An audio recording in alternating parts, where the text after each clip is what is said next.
Close your mind to opportunity. Hire a skilled immigrant.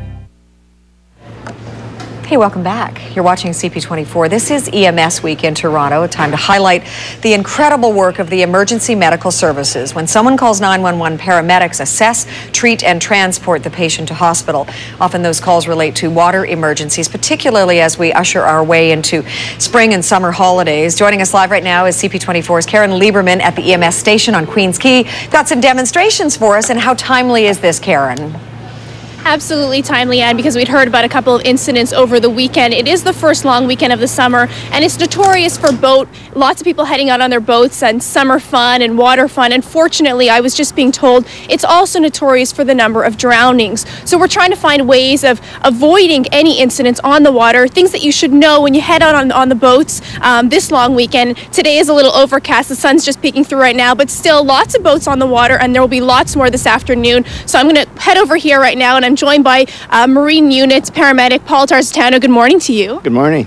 And we were just talking about this little paper you'd given me here, and it talks about cold water immersion. It says cold water immersion can kill. Tell me a little bit about how long you would need to be in the water, maybe on a day like this, or does the weather have any effect before really you're in trouble? Yeah, absolutely. The key thing is water temperature. And in Ontario, Lake Ontario is very cold, and the lakes are very cold up north. So if you think about it, at temperature about 40 degrees Fahrenheit or 7 degrees Celsius of the water temperature, you have about a minute is cold water shock, a minute to 3 minutes. And you'll actually start gasping because of the cold shock. And without a life vest, you'll drown almost immediately. From there, if you survive the 3 minutes with the life vest, you have about 30 minutes before you go unconscious unless you have a thermal protection, a dry suit or a wetsuit. So while you're pointing, so show me a few of these items that you have here. Okay. So this is obviously a life jacket, and we know that is really a necessity anytime you go on the water. Actually, this is a PFD, a personal flotation device. A life jacket, it has more flotation in the front, which turns you around if you're unconscious. But the key thing with a life PFD or life vest, that you have to have it approved from the Canadian Coast Guard and also from Department of Transport, okay? And it has to be in good condition, and it fits. That's the key. And wear it. You've got to wear it. What I like to do, and it's a good idea, is always have a whistle attached to the zipper. So when you do it up, it'll remind you to do it up, and you can also have the whistle ready to go. So a PFD or life vest, number one. Then if you start paddling or you're going in cold water, some kind of thermal protection for sure. As I was saying, if you swim in cold water, you're not going to make it. You've got to have some kind of thermal protection or you're going to go into hypothermia. So I would avoid cotton. Cotton kills, because if it gets wet, it's going to draw the heat away from you. So what, wool? Wool and the synthetics, polypropylene, fleece, things like that. Underneath a dry suit or a survival suit, flotation. These survival suits really will keep you afloat, but they're not as good as a dry suit. People are not aware of that. So, I mean, you're heading out on a canoe or a kayak. Yeah. You need to bring all of these things with you. What are, the basics? The basics we said. Okay. First of all, take a look at your safe boating guide. It gives you the essential equipment that you And these are carry. free, correct? These are free from the government, but I will show you a few things that you've got to carry. Everybody must have a PFD or a life vest that fits. Second of all, you need some kind of signaling device, a whistle. It could be attached to your PFD, okay? You need some kind of flotation rope, a buoyant rope, minimal 15 meters that will float, and know how to use it. People buy these flotation or throw bags, and they don't even know how to use it. And what you got to do is you got to have it ready to go. In addition to the flotation, you have to have a bailer.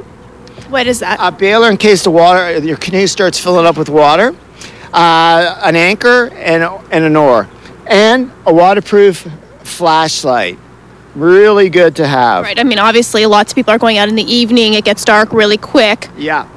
Some other things that you could add. It's not essential for a canoe.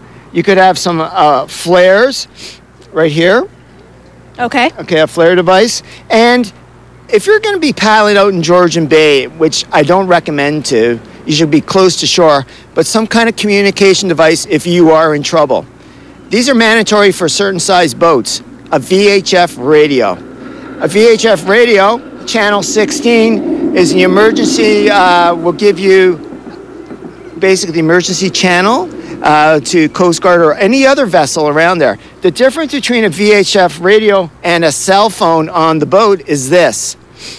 You can call 911 or star 16 on a cell phone, but it will not give you the location. And also the trouble is other boats do not know that you're in trouble. And you won't know your location, right? I mean, you've been drifting, you don't really know where you are, you know where you got into the boat. Yes, unless you have a GPS, a small GPS, global positioning system.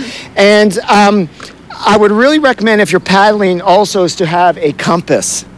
Do you remember a few years ago about the these people on Sea-Doos, 2 of them, they were caught in a fog and they're adrift for over 2 days or so.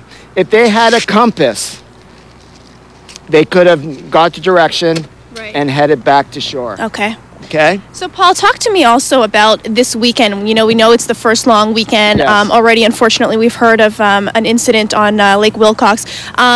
About long weekends in general, is this, I mean, are you more busy? You're a marine paramedic, so you're probably on the water, obviously. Are there more people like yourself working out there, and is there more trouble on the water? Oh, very much so. Especially the May long weekend. You could have warm temperatures, but that water is cold and people don't realize it. It's time to get out and have some fun, but they don't bother wearing a PFD or a life vest.